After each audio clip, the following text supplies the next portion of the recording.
E como tem sido esses últimos quase 15 dias, né? O país passou a discutir a possibilidade de eleições diretas para a presidência da República. O atual presidente Michel Temer é alvo de um inquérito que deve apurar aí a prática de corrupção passiva, participação em organização criminosa e obstrução da justiça. Eleição direta, indireta, é sobre isso que vamos falar hoje no quadro Seus Direitos. Proposta de emenda à Constituição número 67, 2016, não terminativo.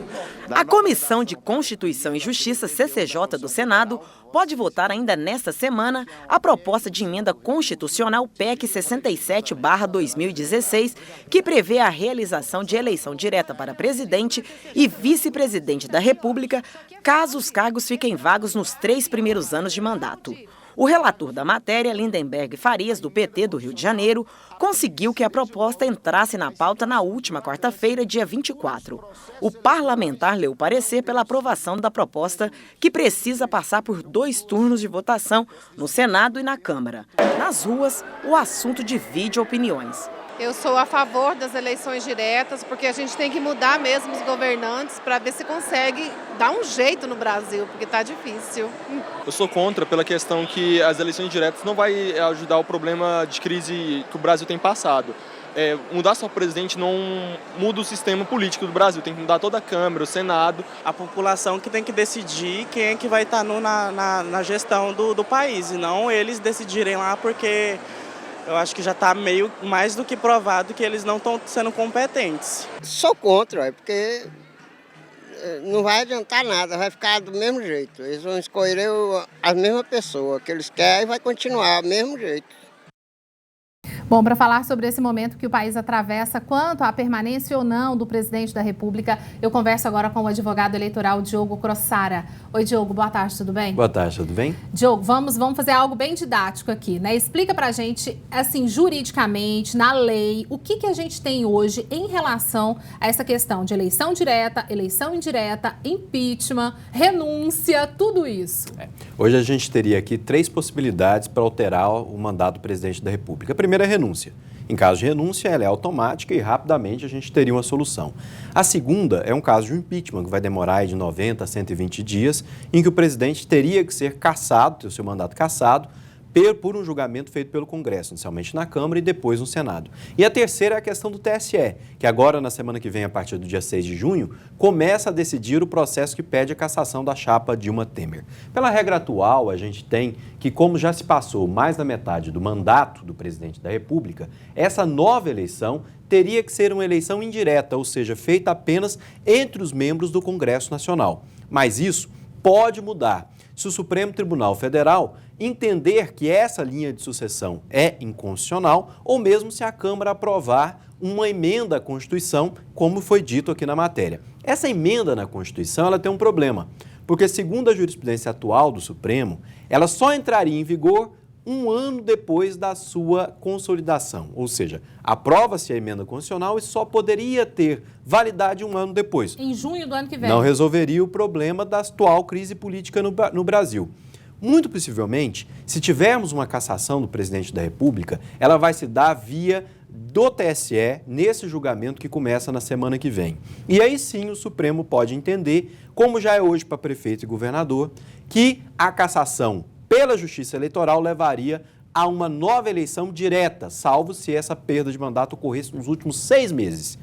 Como ainda falta 18 meses, nós teríamos uma eleição direta, caso o Supremo assim entenda. O que a gente tem que pensar? É necessário alterar a regra do jogo? A gente tem uma regra posta. Em caso de renúncia ou cassação, teria que ser eleição indireta. Mas o momento atual pode levar a uma solução diferente. Caso de renúncia, seria Rodrigo Maia, presidente da Câmara. Rodrigo Maia assumiria por um período de 30 dias até se convocar uma nova eleição indireta. Nesse caso da renúncia, de forma muito clara. Se a Câmara também proceder ao impeachment junto com o Senado, aí nós teremos eleição indireta, salvo se for alterada via emenda constitucional e o Supremo entender que isso é constitucional. Atualmente, o Supremo entende que precisa desse prazo de 1 ano para começar a validar. É a regra do artigo 16 da Constituição.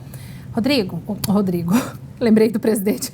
Diogo, em relação a tudo isso, a gente vai aí meses, então, seria meses. O mínimo nesse caso seria esse 1 ano, mas quantos meses para se resolver de alguma forma tudo isso? Muito possivelmente a solução vai se dar nesse julgamento que começa na semana que vem no TSE. Se tivermos uma solução rápida, é via TSE. Aí sim poderia... Que aí seria 1 mês a partir daí? Se poderia se imaginar numa solução definitiva a partir de 1 mês depois disso. Caso contrário, a gente vai ter um fim de primeiro semestre, que a gente já está aí às portas do mês de junho, e um segundo semestre ainda envolvido numa grave crise política, caso o presidente Temer não consiga superar esse momento, vindo dessa delação do grupo JBS, e consiga se fortalecer. A gente sabe que ele é um presidente que já não tem apoio popular. Ele tem o apoio, está perdendo nesse momento, o apoio do Congresso. Se ele conseguir se manter no Congresso, a gente pode ter a continuidade do mandato, o que para a economia não seria ruim. A gente acabou de ver vários indicadores econômicos, o anúncio hoje já de um período de deflação, ou seja, a gente não tem mais inflação. Para a economia talvez fosse interessante a permanência, mas politicamente a gente sabe que isso hoje é praticamente inviável. Em relação ao Rodrigo Maia, ao presidente da Câmara, ele também tem processos, acusações em casos de corrupção. Ele está apto para assumir num caso desse? O Rodrigo Maia ainda não tem nenhuma denúncia recebida por parte do STF. Nesse caso, então, ele continua. Acusações. São apenas acusações. Okay. Ainda não foi julgado, nem recebido isso pelo STF. Então, ele mantém-se, nesse caso, na linha sucessória, diferente do Eunício Oliveira, que é o presidente do Senado, que já teria uma acusação mais adiantada, vamos dizer assim. Mas o Rodrigo Maia conseguiria assumir, se for o caso temporariamente, a tempo de se convocar uma eleição direta ou indireta. Indireta, vamos lembrar, que é a regra que vige atualmente. A gente tem aí uma série de pedidos de impeachment e Rodrigo já falou que não vai aceitar isso aí. Ele estaria ganhando tempo até essa votação do próximo dia 6? Seria mais ou menos isso ou seria mesmo um acordo, de repente, ali fechado para não aceitar esse pedido de impeachment? Aparentemente, a gente está num compasso de espera para esse julgamento do dia 6. Há também a necessidade de se imaginar um nome, se for ter uma eleição indireta, um nome que consiga aglutinar dentro do Congresso Nacional a maioria. Porque também a gente teria um monte de várias candidaturas. Vamos lembrar que qualquer um pode ser candidato na eleição indireta. Qualquer um, não só os membros do Congresso. Qualquer pessoa que possa se candidatar numa eleição direta também pode se candidatar numa eleição indireta. Hoje é compasso de espera até esse julgamento no TSE, caso não venha a ter nenhum novo fato, que hoje a gente sabe que a política muda todo dia.